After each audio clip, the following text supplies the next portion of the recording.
Olha, gente, nós vivemos num mundo de constante transformação. O tempo que vivemos é um tempo, como diz Bauman, né? Tempos líquidos. Não existe nada sólido. As mudanças e as transformações acontecem muito rapidamente em função, principalmente, desta velocidade de informação que nós temos hoje através da internet. Mas se tem uma coisa que não mudou desde que o mundo é mundo, é a busca do ser humano pela felicidade. Não importa a cultura que você tenha nascido, o país, não importa a geração a qual você pertença, todos nós buscamos ao longo da nossa vida inteira a felicidade. Mas como é que alguém alcança a felicidade? Muitos acreditam que a felicidade é alcançada quando alguém obtém sucesso na vida profissional. Mas a verdade é que tem muita gente bem-sucedida que não é feliz, não é isso? Inúmeros casos de artistas, de empresários, executivos, pessoas que são muito bem-sucedidas na sua profissão, mas que na busca da felicidade acabam destruindo a felicidade de outros, né? Algumas pessoas acreditam que a felicidade vem com a fama. E nesse tempo que a gente está vivendo, né, onde o indivíduo passa a valer alguma coisa pelo número de seguidores que ele tem, muitas pessoas acreditam que se a sua rede social for muito farta, a pessoa vai ser muito feliz, né? Se tiver 1 milhão de seguidores, eu vou ser muito feliz por isso. Não. A fama nunca trouxe e jamais trará felicidade. Aliás, é o contrário. É muito comum você conhecer pessoas famosas que ficam enfastiadas com a fama. A fama tem preço. Pessoas o tempo inteiro bisbilhotando a sua vida. E muitos desses artistas famosos tiram a sua própria vida. Tem overdose de drogas e daí por diante. Algumas pessoas acreditam que a felicidade vem através da família. E de fato, a família é algo maravilhoso, muito importante. Mas a família também não é capaz de te dar felicidade.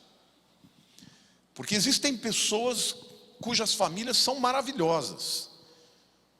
E homens abandonam a sua família, seus filhos, a sua esposa, a esposa da mocidade. Por quê? Porque estão em busca de felicidade. Mas se a felicidade não vem através do dinheiro, nem da fama, e tampouco da família, como será que ela vem? O amor. Eu quero ser feliz. Eu vou procurar viver uma nova vida com a pessoa que eu estou apaixonado, pela qual eu estou apaixonado. E pessoas então que acabam abandonando os seus lares por conta dessa mentira, descobrem que o casamento requer cuidado, investimento, decisões, e muitas vezes os problemas só mudam de endereço. E portanto, a felicidade também não está no amor, este amor lúdico, esse amor, né, romântico que tantas pessoas tanto desejam. Essa semana eu estava assistindo uma palestra naquela TED, né, uma plataforma onde traz coachings, pessoas estudiosas que falam de diversas áreas. E eu estava ouvindo um italiano, inclusive falando em italiano, mas ele citou um conceito japonês que eu acho muito interessante. Os japoneses acreditam que a felicidade se dá quando você encontra o seu ikigai. Ikigai. Mas o que é esse ikigai? É uma palavra que é traduzida por a razão de existir. o propósito. E eles então acreditam que a felicidade se dá através da interseção de 4 aspectos importantes na vida. O primeiro, fazer aquilo que eu amo. Isso fala do prazer de você estar na profissão certa, né? De ter encontrado uma profissão que não é somente uma fonte de renda, mas é algo que lhe dê prazer. O segundo aspecto é fazer aquilo que eu sei. E pessoas que fazem aquilo que sabem acabam encontrando relevância, significado, têm uma autoimagem melhorada, porque estão fazendo aquilo que de fato tem habilidade, tem capacidades e daí por diante. O terceiro aspecto é fazer aquilo que eu divido com os outros. A gente é mais feliz em conjunto e menos feliz quando estamos sós. E portanto isso fala de amor compartilhado, de comunhão, de sentimento de pertencimento. E o último aspecto dentro desses 4 pilares, que acabam gerando essa felicidade, segundo o conceito do Ikigai, é fazer aquilo que paga as suas contas. Portanto, fala de segurança, fala de provisão.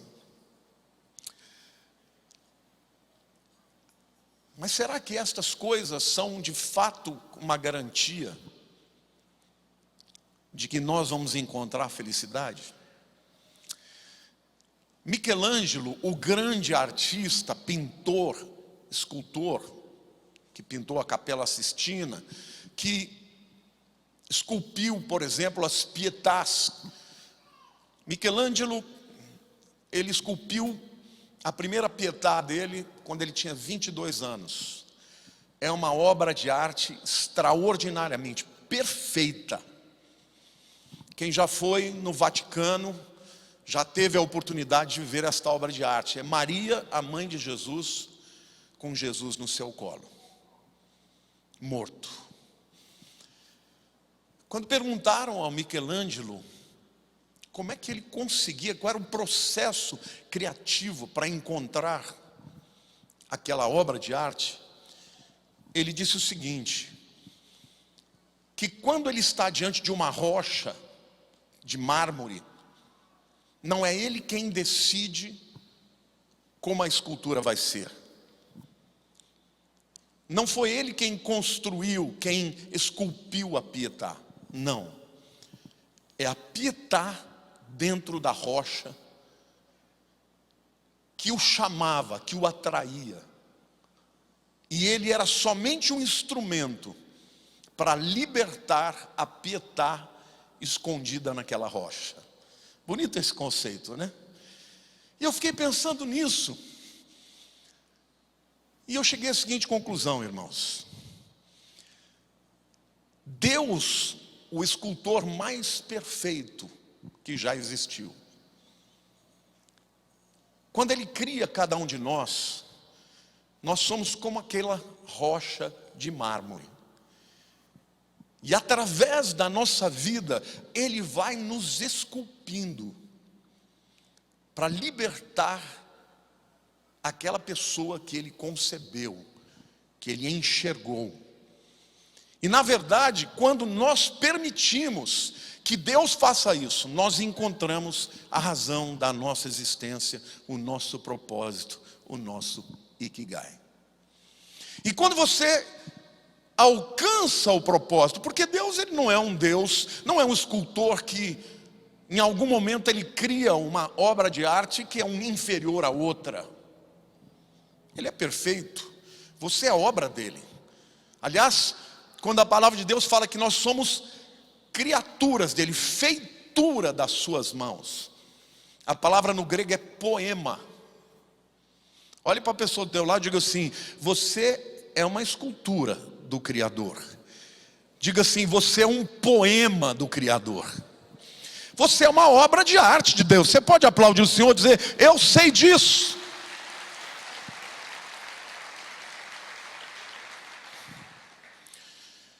Deus, quando Ele te criou com um propósito. E este propósito é fazer de você uma obra de arte que vai levar a glória para o seu nome. Agora, cabe a nós permitirmos que o escultor dos escultores nos transforme nesta obra de arte ao longo da vida. Portanto, depois dessa introdução longa, eu quero dizer para você que Deus te fez com um propósito. E o propósito de Deus na tua vida vai fazer de você uma obra de arte para o mundo que vai glorificar a Deus. E se você encontrar o propósito de Deus na sua vida, você entenderá que Ele é poderoso, que Ele tem um grande poder, que Ele te catapulta, que Ele te lança para uma dimensão onde você vai ter uma vida absolutamente relevante, extraordinária, transformadora, poderosa. Por isso eu quero falar para vocês hoje sobre o poder do propósito.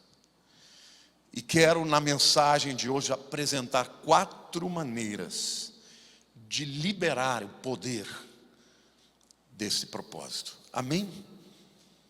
Então hoje, quando você sair daqui, você vai sair daqui consciente de que você é sui generis, que existe algo dentro de você extraordinário que talvez você nem tenha descoberto. E que quando descobrir este propósito vai fazer de você alguém extraordinário. A primeira maneira de você liberar, presta atenção porque esta é uma palavra de ensino, de mentoria. A primeira maneira de você liberar o propósito de Deus na sua vida é prepare-se. Prepare-se para o seu propósito. Sabe, gente, o sucesso para alcançar o propósito requer decisões. O fracasso requer somente o seu consentimento. Repita comigo, diga: o sucesso requer decisões. O fracasso, somente o consentimento. Em outras palavras, se você deixar a vida te levar, você vai fracassar. O sucesso não vem naturalmente. O sucesso vem por decisões importantes que você vai tomar na tua vida. É muito importante que você entenda que você não nasceu qualificado. Você precisa se tornar qualificado. E não há sucesso sem qualificação, em nada na vida. Jesus demorou 30 anos de preparação para começar o seu ministério. Moisés demorou 80 anos. Preparação requer tempo, mentores, diligência, foco, dinheiro. Preparação requer muitas coisas. Quando você vê alguém bem sucedido, você pode ter certeza de uma coisa: teve o favor de Deus? Tem. Mas sorte é o que os vagabundos gostam de chamar o trabalho e a diligência. Ninguém vai ser bem sucedido em nada se não tiver preparo. Há uma pesquisa que diz que para que alguém alcance o sucesso em qualquer coisa, tem que ter no mínimo 10 mil horas de investimento para se adquirir a excelência, em qualquer área. Lucas 2:52 diz assim: e crescia Jesus em sabedoria, estatura e graça diante de Deus e dos homens. O próprio Filho de Deus, ele aprendeu ao longo da sua vida. Ele nasceu, ele já era perfeito, não tinha pecado, mas Deus tinha muitos propósitos para ele, que ele teve que se preparar ao longo da sua vida inteira. Aliás, a Bíblia diz que ele aprendeu pelo muito que sofreu. Então, muitas vezes o aprendizado requer sofrimento, requer foco, decisão, boa mentoria, direção, mas sobretudo o entendimento de que as coisas não virão de graça. Então a vida, meu querido, te dá oportunidades para que você descubra o seu propósito. Mas não vai ser vivendo de maneira relaxada que você vai encontrá-lo. Então, se a sua área de atuação, a área do seu chamado é acadêmica, você precisa estudar muito.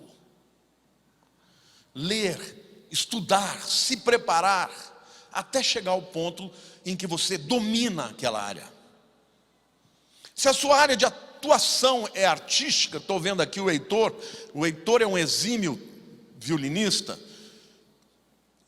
estudou no Conservatório de Moscou, tocou nas grandes orquestras do Brasil. Não chegou ali só no talento, chegou ali depois de muito estudo.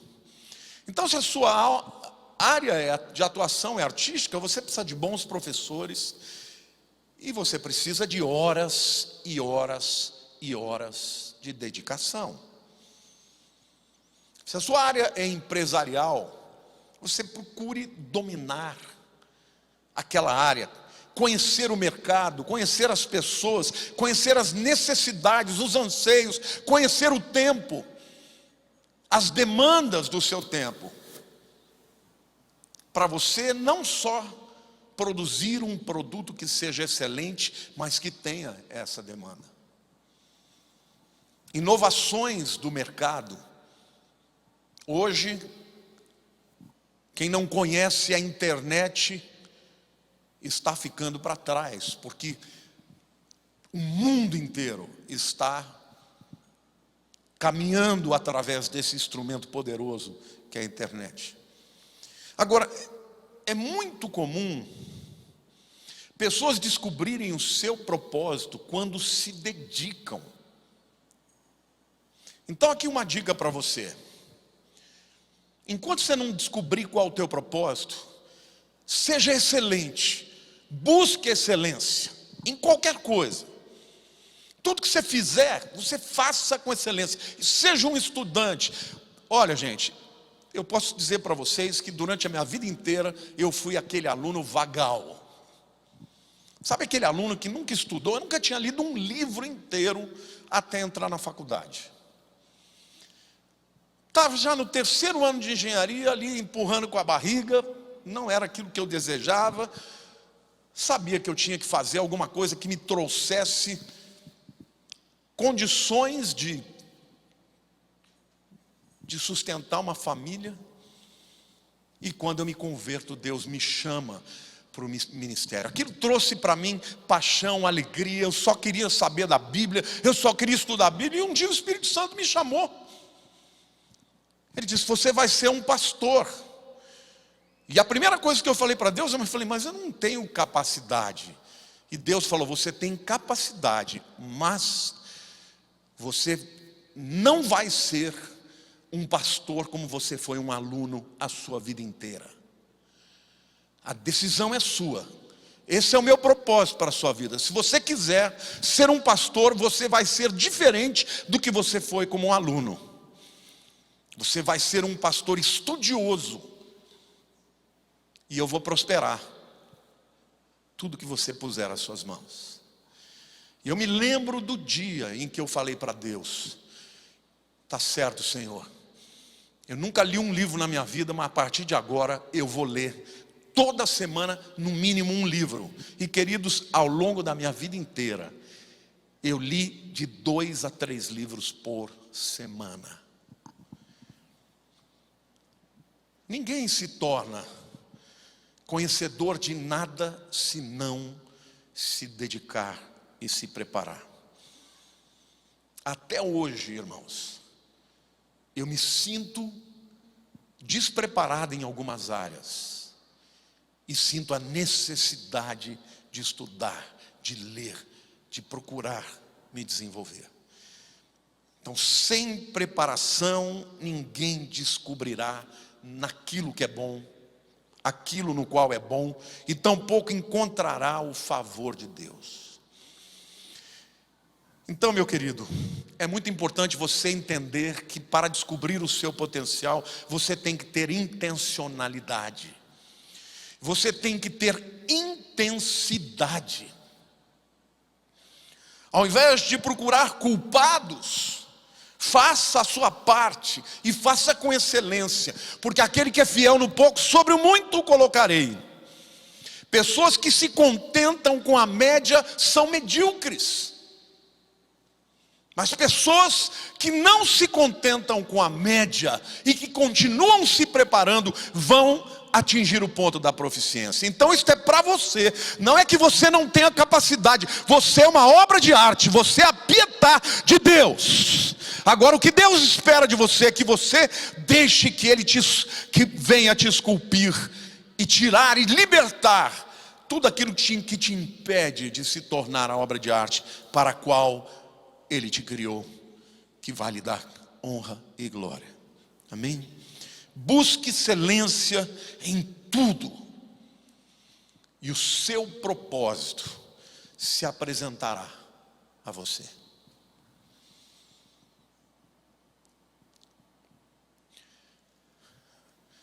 O segundo princípio importante para você descobrir o poder do propósito é: apaixone-se pelo seu propósito. Há pessoas que escolhem profissões pensando no lucro, pensando no dinheiro. Vou ser empresário porque empresário vai ficar rico. Não, a maioria dos empresários jamais vai ficar rico. Muitos quebram. Vou ser jogador de futebol porque jogador de futebol ganha dinheiro. Não, a média da grande maioria dos jogadores de futebol é menos de 3 mil reais. Esta é a média. Os que ultrapassam são porque têm talento e tiveram oportunidades. Então, saiba você que não importa o que você faz, se você for excelente no que você faz, o favor de Deus vai te impulsionar para o sucesso.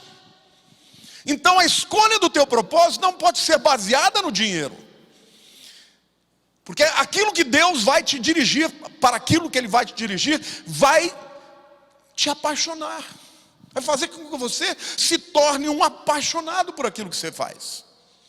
Amém? E o indivíduo apaixonado, ele não larga aquilo que ele deseja, o que ele ama fazer, e aquilo vai gerar a excelência, e a excelência gera encanto, não é? E obviamente, quando você é excelente, você ganha dinheiro. Uma cozinheira, por exemplo, ela pode fazer uma gororoba, ou ela pode fazer aquela pasta. O excelente prospera. Então o que você tem que fazer em primeiro lugar é se preparar em tudo. Qualquer área que você tiver na tua vida, seja alguém que persiga a perfeição. E no meio do caminho você vai descobrir o que você tem capacidade para fazer, o que você não tem. E aquilo para o qual Deus te chamou vai te apaixonar. Amém? Então o indivíduo apaixonado, ele não considera a possibilidade de mudar de área. É interessante, você vê uma pessoa que não descobriu o propósito, que ela está sempre querendo mudar de área. Está sempre querendo mudar de emprego, mudar de empresa, mudar de faculdade. Gente, é assim, a pessoa ela não tem prazer no que ela faz. E ela pensa que vai buscar uma outra coisa e busca sem ter norte, sem ter direção. A primeira coisa que eu quero dizer para você é que Deus te fez para um grande propósito. Repita comigo: Deus me fez para um grande propósito. Estou achando tão fraco isso, hein? Quantos aqui creem nisso aí de verdade mesmo? Então diga assim: Deus me fez para algo muito grande. Fale mais forte: Deus me fez para algo muito grande. Você só tem que descobrir o que é. E para descobrir, você vai caminhar buscando excelência. E quando descobre, se apaixona por aquilo, e aí então que você investe a sua vida. Paga as contas, paga as dificuldades, os pedágios. Gente, eu era novo convertido quando Deus me chamou. Eu tinha certeza absoluta que eu não queria trabalhar em nenhuma igreja que já existisse. Eu tive muitos convites. Eu não queria. Eu tinha paixão pela possibilidade de começar uma igreja do zero. E quem está comigo aqui, Zé Luiz, que está desde o começo, Neto, Daniel, veio um pouco depois, mas desde o começo, sabe como os perrengues que nós passamos. Não tinha dinheiro nem para pagar as contas, irmãos. Então, era muito fácil eu falar, não, tchau, eu vou para uma igreja grande que possa me pagar o salário. Mas nunca, nem passou na minha cabeça que pudesse não dar certo. Todos nós sabíamos o que era o que Deus tinha para nós, e éramos apaixonados por essa visão. Então eu quero te dizer, é muito importante você se apaixonar pelo propósito de Deus, e o propósito de Deus vai te dar essa chama, esse fogo, que vai te levar ao sucesso, à excelência e à glória de Deus. O resultado, portanto, é só consequência. Se você não ama o que faz, seu trabalho será enfadonho, será pesado e, portanto, não será excelente. Mas pessoas que amam o seu propósito, e aqui eu quero dizer o seguinte: existe um propósito macro que é glorificar a Deus. Mas nesse grande propósito, Deus ele vai colocando propósitos menores. Por exemplo, alguém que se casa, qual é o propósito de um casamento? É formar uma família. Portanto, pessoas que abandonam as suas famílias, abandonaram o propósito de Deus. Porque o propósito de Deus para a família é que marido e mulher fiquem juntos e que eles gerem filhos e que vivam para a honra e glória de Deus. Amém, igreja? Mas do mesmo jeito que pessoas abandonam profissões, abandonam famílias, porque não entenderam que um propósito não se abandona, um propósito se cumpre. Não importa a razão que você vai usar. Se Deus te uniu com alguém, é até que a morte o separe. Então há pessoas que passam na vida pulando de galho em galho. 3 casamentos, 1000 empregos, 20 igrejas. Pessoas que não se encontram. O apóstolo Paulo é um exemplo de um homem apaixonado pelo seu propósito. Em Filipenses 3, versos 13 e 14, ele diz assim: irmãos, quanto a mim, não julgo havê-lo alcançado. Misericórdia, meu. Se o Paulo está dizendo que ele não alcançou, eu fico pensando, meu Deus, onde é que eu estou nessa história aqui? O que ele está dizendo? Quanto a mim, não julgo havê-lo alcançado, mas uma coisa eu faço. Ele tinha foco, ele tinha obstinação, ele tinha paixão pelo chamado de Deus na vida dele, esquecendo-me das coisas que para trás ficam e avançando para as que diante de mim estão.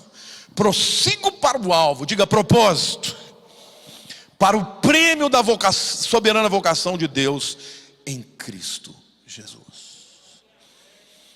O apóstolo Paulo era um homem obstinado. Ele amava tanto o propósito de Deus, que algumas vezes ele ficou indignado quando ele viu leniência, preguiça, medo. Ele não tinha tempo para essas coisas. João Marcos, na primeira viagem missionária, no meio do caminho ele fica com medo, porque não foi fácil, né? Era pau toda hora, era guerra contra o diabo. E aí ele então quis voltar para a casa da mamãe.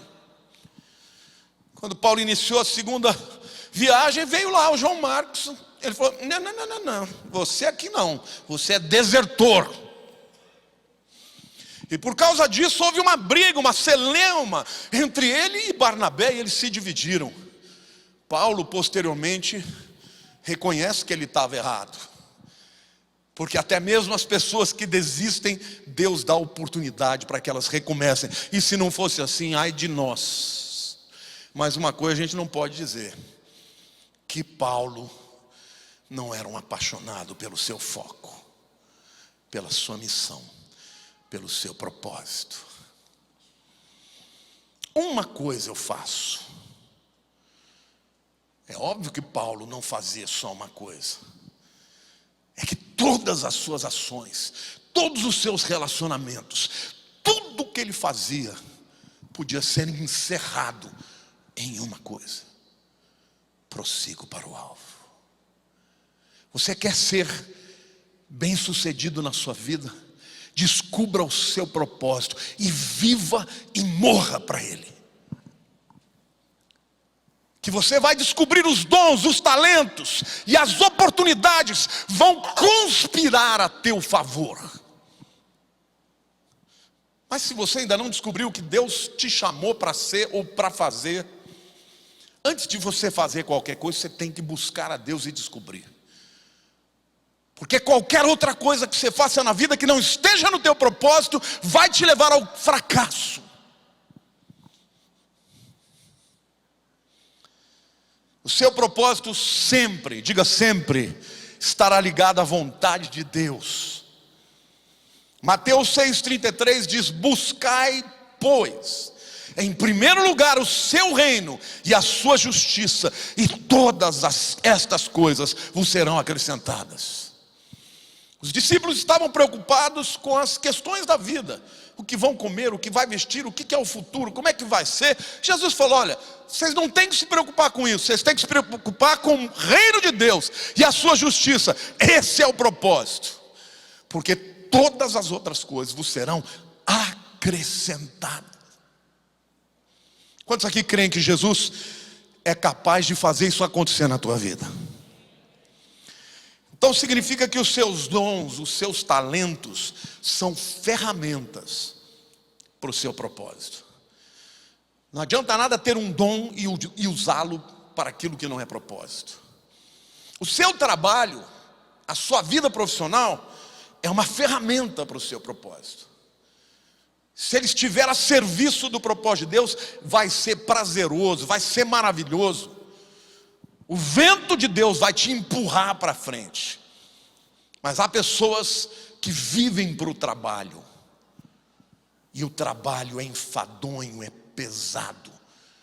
Porque a pessoa ganha e o diabo toma.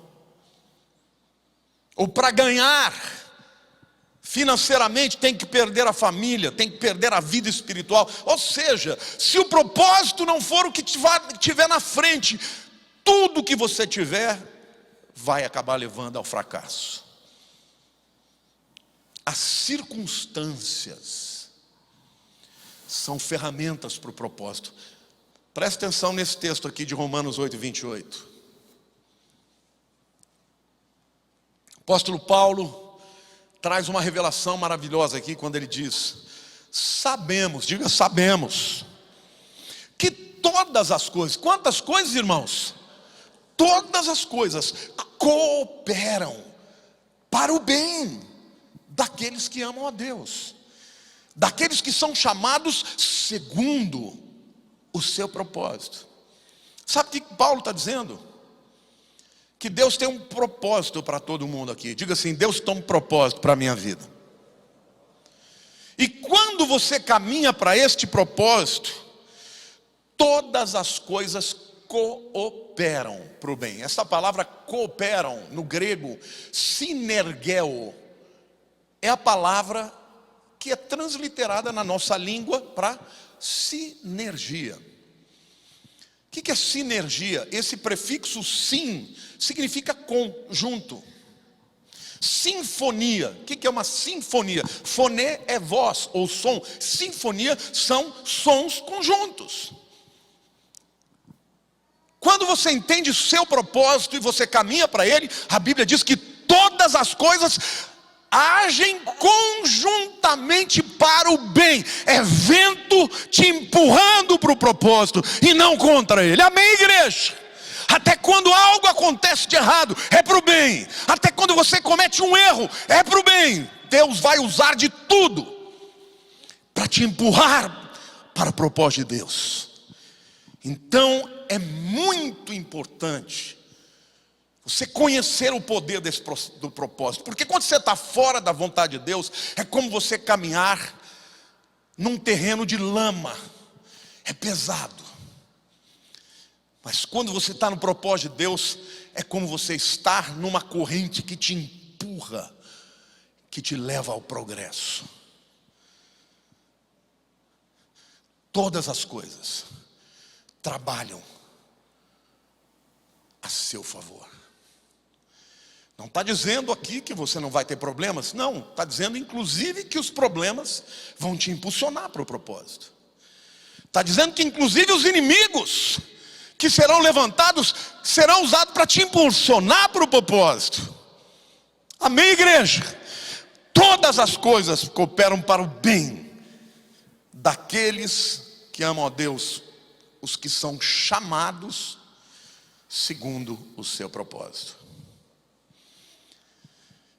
Então, se você não tiver no propósito, você não vai ser feliz. Se você não tiver no propósito, você vai ter mais perdas do que ganhos. Você pode ganhar dinheiro e perder saúde, ganhar dinheiro e perder a família. Você pode ganhar o mundo inteiro e perder a sua alma. Por quê? Porque você está usando os dons, as habilidades de Deus para um propósito humano, que não é o propósito de Deus. Mas se você está chamado pelo seu propósito e anda nessa direção, todas as coisas cooperam para o bem. Então, primeiro você tem que saber o que Deus tem para a sua vida. Não é ficar dando tiro que nem roleta russa. Você tem que buscar ao Senhor. E se Deus te falar, esse é o meu propósito para a tua vida, aí você vai fazer e vai lutar por aquilo até que ele se concretize. Amém? Então, o propósito é fundamental para que você tenha sucesso. O terceiro instrumento para você descobrir o poder do propósito é: não considere outra opção ao seu propósito. Deus te uniu com aquela mulher, é para a vida inteira. Deus te chamou para a salvação, não olhe para trás. Deus te deu aquele chamado, não desista dele quando acontecer as dificuldades. Eu gosto muito de usar a metáfora da maratona. A maratona, gente, é uma corrida de 42 quilômetros, é alguma coisa aí. Vocês já perceberam como as grandes maratonas têm milhares e milhares de pessoas? Eu pergunto para vocês, quantas daquelas pessoas têm chance real de ganhar uma maratona? Talvez uns 5. Mas tem maratona com 30 mil, 40 mil. Por que todo mundo corre? Porque o prazer da maratona não é você vencer. O prazer da maratona é você cruzar a linha. Camarada que correu 41 quilômetros e parou, ele fracassou. Mas se ele chegar mancando, como aquele maratonista na Olimpíada, né? Que as pessoas pararam para levá-lo, porque ele já estava dentro do estádio, muito próximo da linha de chegada, ele foi vencedor. Por quê? Porque ele cruzou a linha. E eu quero dizer isso para você. O propósito de Deus é uma maratona. Ele não vai se cumprir de uma hora para outra. Ele tem que ser trilhado, buscado, amado, procurado, desenvolvido durante a sua vida inteira. É isso que Paulo sabia. Não que eu já tenha alcançado. Porque tem muita gente que começa bem, mas acaba mal. Ele diz, mas uma coisa eu faço, esquecendo-me para essas coisas que para trás ficam, e avançando para as que diante de mim estão. prossigo para o alvo, pelo prêmio da soberana vocação de Deus em Cristo Jesus. Mas quando ele chega no final da vida, quando ele entendeu que estava chegando a hora, ele disse: agora eu já sou oferecido para Deus como libação, como oferta para o meu Deus. Combati o bom combate, acabei a carreira e guardei a fé. Já agora o meu Senhor tem guardado para mim a coroa da justiça. Aleluia, igreja. Esse é o chamado de Deus para nós.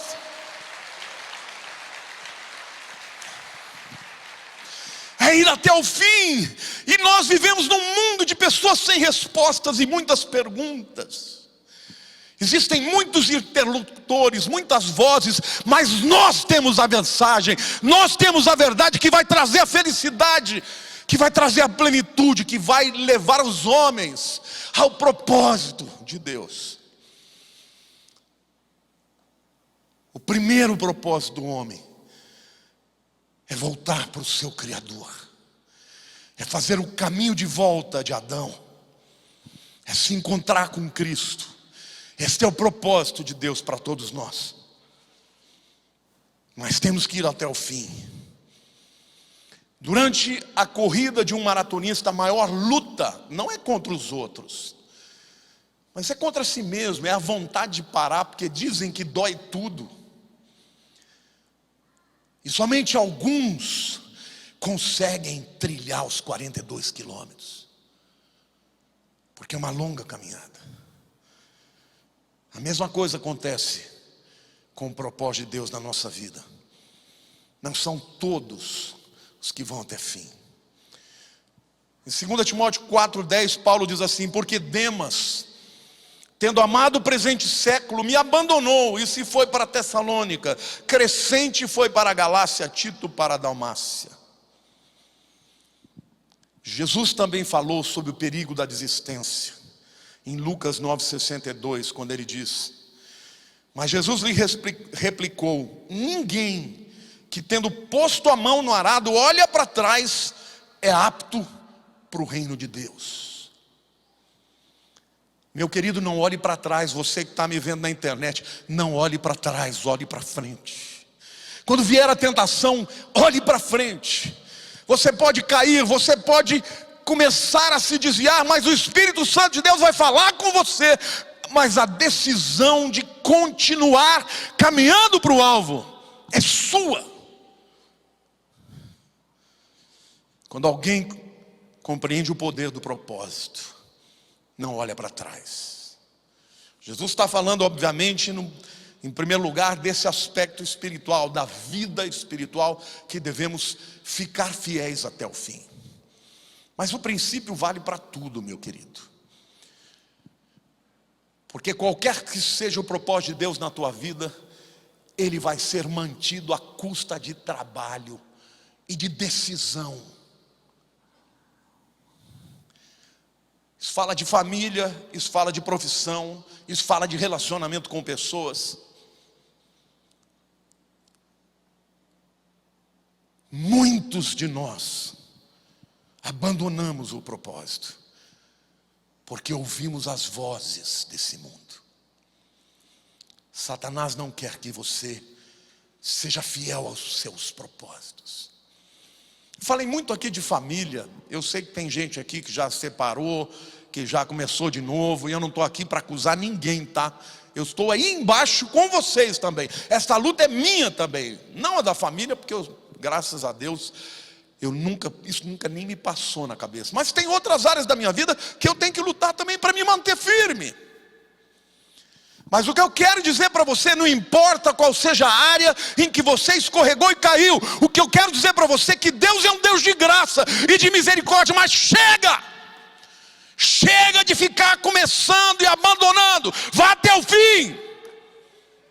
Cumpra o propósito de Deus. Deus tem graça para a tua vida. Mas como é que você quer ser conhecido nessa vida? Como uma pessoa que foi até o fim ou como um desistente?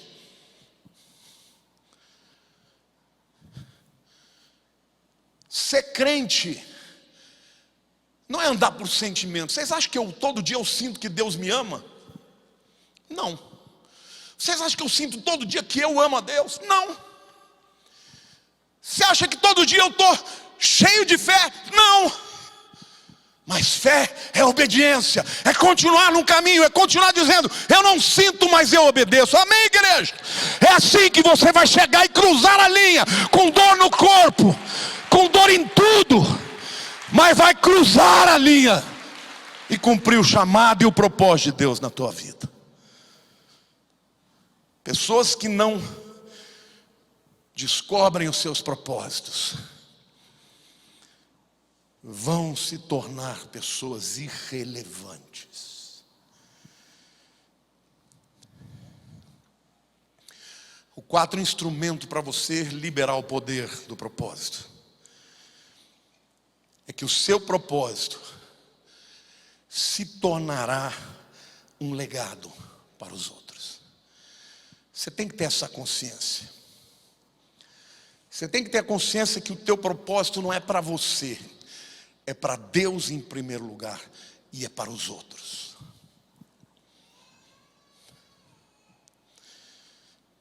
Você vai ser lembrado nessa vida por alguma coisa.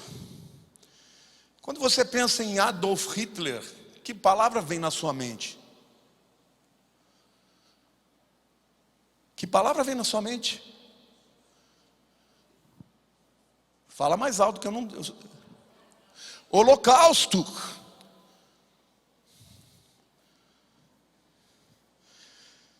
Quando você pensa em Davi, que palavra vem à sua mente? Golias. Quando você pensa em Billy Graham, que palavra vem à sua mente? Salvação. Quando você pensa em Madre Teresa, que palavra vem à sua mente? Os pobres e a caridade. O seu chamado é o seu legado para o mundo. É isso que vai fazer de você uma obra de arte. Não é? O Billy Graham, como pregador, era um homem que pregava a palavra mais simples que tinha. Mas que unção para falar da cruz. A Madre Teresa viveu a sua vida no meio dos leprosos. Então, meu querido, Deus quer que você seja lembrado, que você tenha um legado para o mundo, e esse legado tem a ver com o seu propósito. José foi conhecido como Safenate Paneia, o Salvador do mundo. Jesus é lembrado pela cruz e pela tumba vazia. Basicamente, você será lembrado por duas coisas: os problemas que você cria e os problemas que você resolve.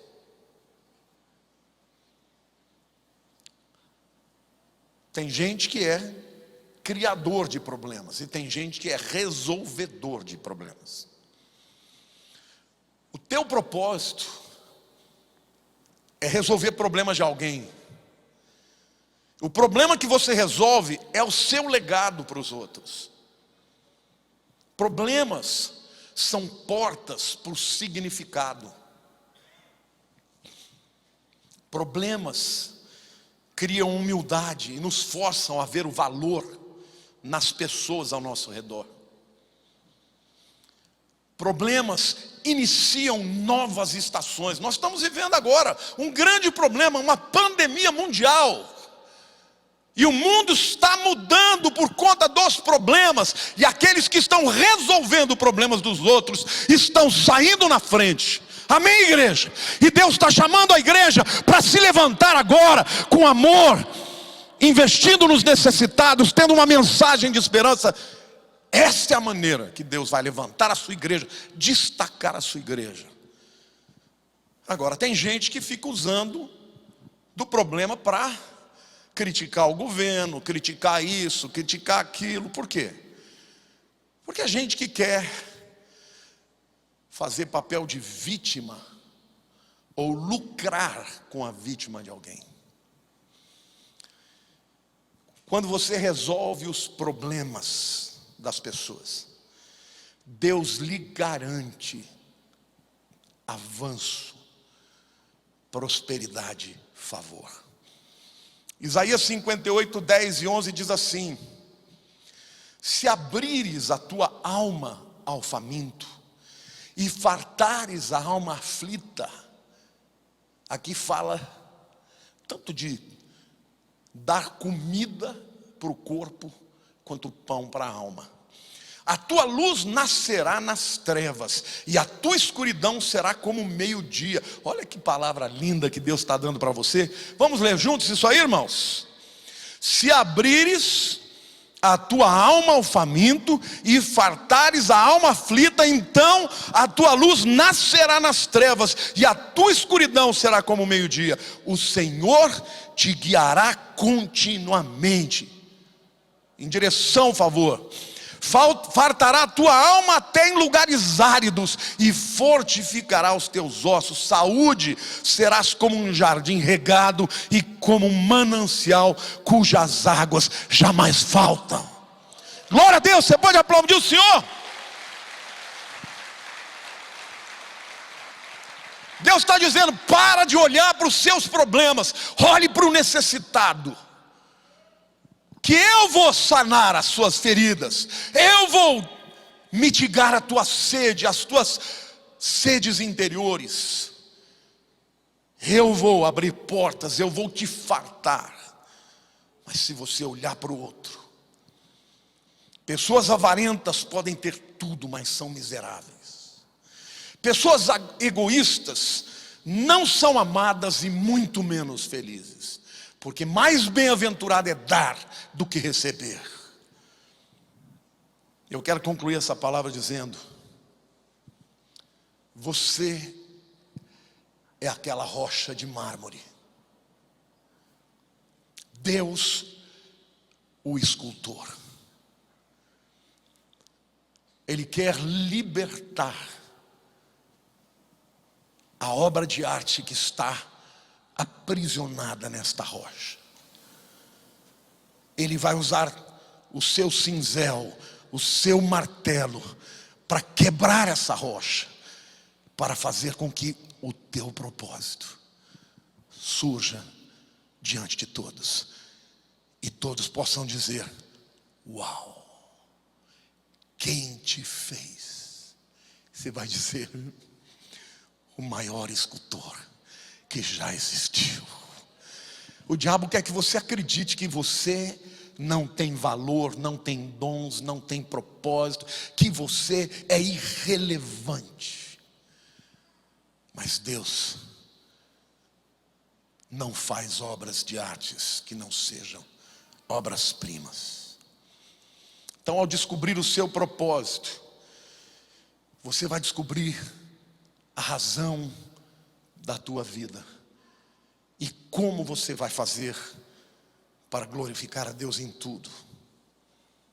Mas eu quero dizer, meu querido, que ninguém, e preste atenção você que está me vendo, ninguém vai descobrir o seu propósito se não descobrir primeiro o Criador. Esse Deus que me fez e te fez é um Deus maravilhoso, que é como um pai.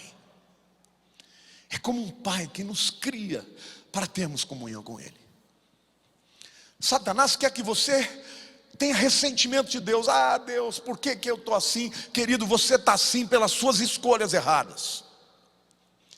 E você tem que tomar a decisão de parar de se vitimizar e acreditar no poder de Deus de levantar, de dar uma nova oportunidade, de restaurar. Então, meu querido, primeiro você tem que descobrir um Deus que te ama e que é poderoso até para vencer a morte. Não tem nada que Satanás tenha feito na tua vida que Deus não pode transformar.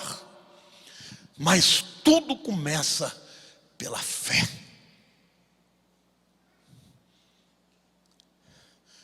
Com o encontro com esse Deus. todas as coisas cooperam para o bem daqueles que amam a Deus, daqueles que são chamados segundo o seu propósito. Feche seus olhos, meu querido.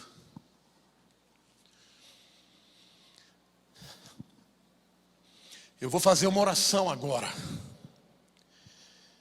tanto para você que está na internet, quanto você que está aqui.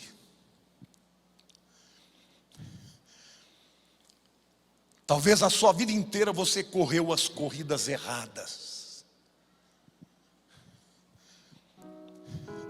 A linha de partida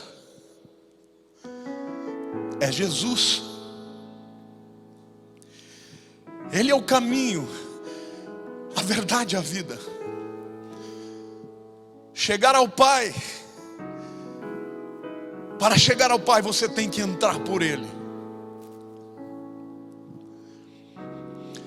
Então, se existe alguém que está aqui me vendo hoje,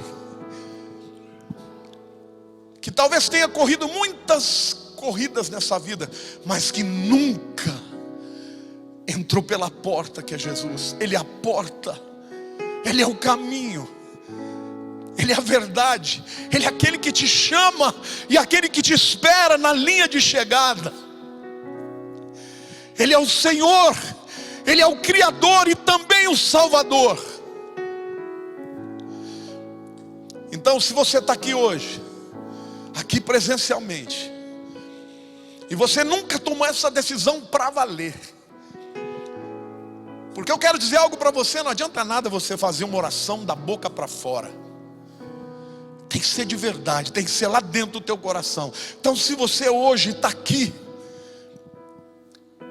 e quer entrar pela porta que é Jesus, para correr esta carreira e chegar até a linha de chegada, eu quero orar por você. Se houver alguém aqui que quer entregar a sua vida para o Senhor Jesus, eu quero pedir que você levante a tua mão onde você estiver, e eu vou orar pela tua vida, e vou orar com você e por você. Há alguém aqui? Levante a sua mão. Graças a Deus por essa pessoa. Fique de pé, por favor, meu querido. Você vai se destacar na presença de Deus hoje. O Senhor está te vendo. Há mais alguém aqui? Graças a Deus por essa vida aqui. Graças a Deus por essa vida aqui. Hoje o diabo está sendo envergonhado, viu, gente? Hoje o Senhor vai fazer algo novo na sua vida. E se você está me vendo aqui, faça essa oração comigo. Põe a mão no teu coração. Você que está em casa também, ore assim: Senhor Deus, hoje eu entrego a minha vida para Jesus Cristo. Eu confesso que sou pecador, corri algumas carreiras erradas, mas hoje, Senhor, eu abro meu coração e eu te invoco na minha vida. Ajuda-me, Senhor, a caminhar até o fim, segundo o teu chamado, segundo o teu propósito. Eu te recebo como meu Senhor e como meu Salvador. Você permaneça em pé enquanto os diáconos chegam até você para te dar um papel aí onde você vai colocar o seu nome, para que a gente possa orar pela tua vida. E você que está aí, meu querido, nós vamos pôr aqui uma tela onde você vai poder dizer: eu aceitei a Jesus, eu me entreguei a minha vida para Jesus, porque nós queremos orar pela tua vida, pelo seu nome, porque hoje o inferno foi envergonhado, hoje pessoas estão entregando a vida para Jesus. Mas hoje eu quero orar por você que está aqui também, por pessoas que já são de Jesus, mas que ainda não têm certeza absoluta de qual é o seu propósito. Eu quero pedir que você fique de pé onde você estiver, e eu vou orar pela tua vida, para que Deus possa revelar, apontar a direção, mostrar o seu caminho. Põe a mão no seu coração, diga: Senhor Deus, eu quero viver para o teu propósito. Até aqui, Senhor, eu não sei exatamente onde é que eu vou brilhar, onde é que eu vou me destacar. Onde é que eu vou cumprir o teu chamado e o teu propósito? Em nome de Jesus eu entrego a minha vida, Senhor. Eu quero viver para a tua glória. Eu quero viver para honrar o teu nome. Em nome de Jesus, Pai. Em nome de Jesus, Senhor. Ajuda-me, Pai. Mostra-me. Revela-me. Senhor, eu oro por este povo. Eu oro, Senhor, porque eles são obras-primas suas. Eles são pessoas as quais o Senhor ama e o Senhor tem um grande propósito. Então, em nome de Jesus, Senhor, fala com eles. Mostra, Senhor, a tua vontade, para que eles sejam, Senhor, aos olhos do mundo espiritual e das vidas na terra, que eles sejam obras-primas para a honra e glória do teu nome, em Cristo Jesus. Aleluia. Aplauda ao Senhor, meu querido. Deus é bom. A obra que Ele começou na tua vida, Ele ainda não acabou. Ele ainda não terminou. Amém?